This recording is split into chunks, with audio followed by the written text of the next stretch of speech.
Hi, welcome to my channel. ఈరోజు మేము Sunday special చేపల పులుసు ప్రిపేర్ చేసుకుంటున్నాము. దానికి కావాల్సిన ఇంగ్రీడియంట్స్: ఫిష్ 2 kgs తీసుకొని బాగా క్లీన్ చేసేసుకొని వాటిని పసుపు, ఉప్పు, కారం, అల్లం వెల్లుల్లి పేస్ట్ అది వేసుకొని మ్యారినేట్ చేసుకొని పక్కన పెట్టుకోవాలి. అండ్ ఇది వచ్చేసేసి మనకి కొబ్బరి ఒక హాఫ్ పార్ట్ తీసుకొని కొబ్బరి పాలు చేసి పెట్టుకోవాలి. అండ్ టమాటా వచ్చేసి ఒక 2, కరివేపాకు, అలానే పచ్చిమిర్చి ఒక 5, కొత్తిమీర. ఇది చింతపండు తీసుకొని పులుసులాగా అంటే మనం పిండుకోవాలి, పులుసు చేసి పెట్టుకోవాలి. ఒక 150 grams తీసుకుంటే సరిపోతుంది. 2 kgsకి 150 grams. అండ్ ఒక 5 ఆనియన్స్. ఇవి వచ్చేసేసి మసాలాలోకి ఆవాలు, ధనియాలు, జీలకర్ర, లవంగాలు, యాలకులు, మెంతులు, దాల్చిన చెక్క, మిరియాలు. సో ఇవన్నమాట మొత్తం కావాల్సినవి ఇంగ్రీడియంట్స్ అన్నీ.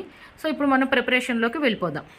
కడాయి పెట్టేసుకొని మనం ఒక 250 ml ఆయిల్ వేసుకోవాలి. వెల్లుల్లిపాయలు వేసుకోవాలి. అండ్ ఆనియన్ అండ్ కరివేపాకు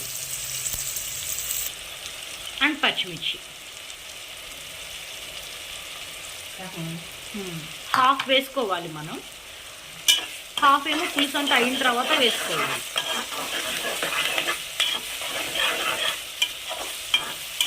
ఇప్పుడు ఆనియన్స్ అన్నీ ఫ్రై అయిపోయినాయి. ఇందాక మసాలా దినుసులన్నింటినీ మనము మిక్సీకి వేసుకొని ఆ గ్రేవీ చేసి పెట్టుకోవాలి. మనకి చికెన్లోకి వేరే మసాలాలు ఉంటాయి, దీంట్లోకి వేరే వేసుకోవాలి. అన్నీ ఒకటే కాదు, ఇందాక మీకు చూపించినట్టు ధనియాలు, మెంతులు, ఆవాలు, చెక్క, లవంగా అవి కొన్ని కొన్ని తీసుకోవాలి. మనకి చికెన్లోకి ఇంకా డిఫరెంట్గా కూడా ఉంటాయి, ఇంకా కానీ పచ్చివాసన పోయేదాకా ఫ్రై చేసుకోవాలి.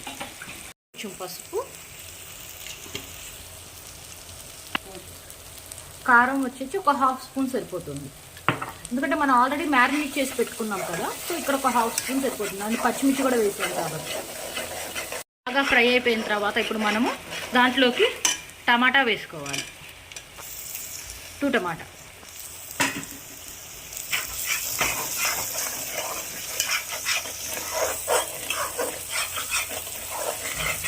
సాల్ట్ కూడా ఒక 1/2 స్పూనే వేసుకోవాలి.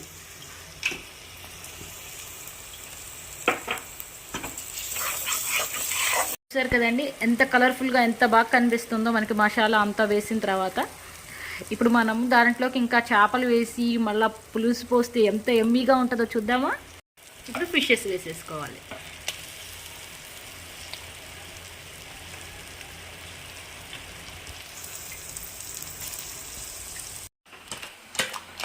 మనం వీటిని గెంటెలతో అలా తిప్పలేము, అందుకని ఇలా ఎగరేసుకోవాలి. ఇలా ఎగరేసుకొని ఒక కాసేపు అలా ఉడకబెట్టుకున్న తర్వాత కొబ్బరి పాలు పోసుకోవాలి.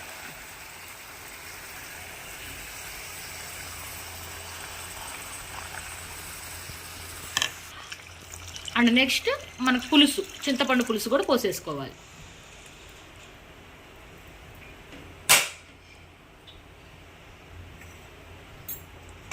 పోసుకున్నాక జస్ట్ అలా కలిదిప్పాలన్నమాట, ఎందుకంటే ముక్కలకు టచ్ అవ్వకూడదు, మళ్ళీ విరిగిపోతాయి కాబట్టి జస్ట్ అలా పైకి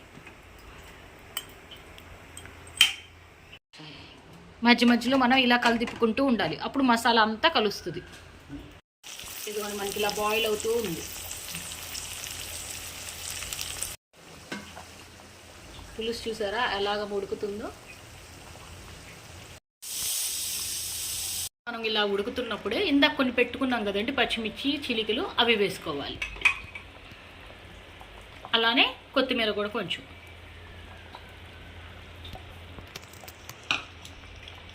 ఇదిగోండి మన ఫిష్ పులుసు, చేపల పులుసు అవుట్పుట్ వచ్చేసేసింది. చూసారు కదండి ఎంత కలర్ఫుల్గా బాగుందో. మీరు కూడా ఇంట్లో ట్రై చేసి ఎలా ఉందో మాకు కామెంట్ చేయండి. Thanks for watching. Keep smiling. Please subscribe my channel.